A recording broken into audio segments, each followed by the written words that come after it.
दिल्ली की हवा हर सदी में एक कहानी सुनाती है, ताकत और धूल की कहानी। जब राज बदलते हैं पर दीवारें वही रहती है, तो समझ लीजिए इतिहास फिर से सांस ले रहा है। और यही है उस कहानी का पहला पन्ना, जब दिल्ली पहली बार गिरी और एक नई दिल्ली उठी। कहा जाता है जब दिल्ली गिरती है तो उसकी आवाज सदियों तक गूंजती है। 1192 की वो शाम आम नहीं थी।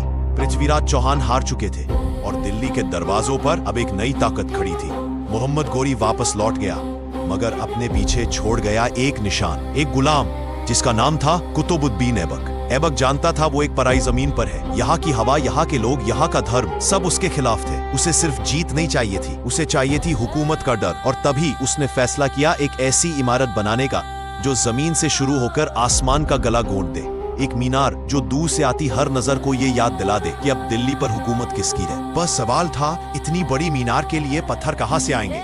पहाड़ों से पत्थर लाने का वक्त नहीं था। और तब ऐबक ने दिल्ली के चारों ओर नजर दौड़ाई। यहाँ 27 जैन और हिंदू मंदिर थे, वही बने स्रोत। मंदिरों को तोड़ा गया, उनके खंभे निकाले गए और एक एक पत्थर नई इमारत में जोड़ा गया। अगर आप आज भी कुतुब कॉम्प्लेक्स के स्तंभों को गौर से देखें तो वो बोलते हैं, उन पर अब भी दिखती है घंटियां, कमल के फूल और टूटी हुई मूर्तियों की आकृतियां। उन्हें तोड़ा गया, उल्टा लगाया गया और प्लास्टर से ढक दिया गया। मगर वक्त का प्लास्टर गिर गया और सच फिर बाहर आ गया। ये इमारत इबादत के लिए नहीं बनी थी, ये बनी थी इत्तला के लिए, ताकत दिखाने के लिए। मगर तकब्बुर को वक्त कब माफ करता है? मीनार की बस पहली मंजिल ही बनी थी कि मौत ने ऐबक का दरवाजा खटखटा दिया।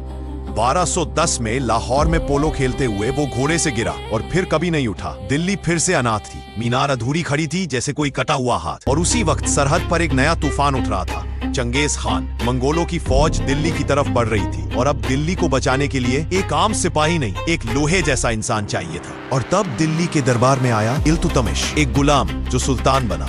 उसे पता था मंगोलों से लड़ने के लिए सिर्फ तलवार नहीं, खौफ चाहिए। उसने हुक्म दिया, मीनार का काम फिर से शुरू करो। दिन रात काम चला, एक के बाद एक 3 और मंजिलें जुड़ती गईं।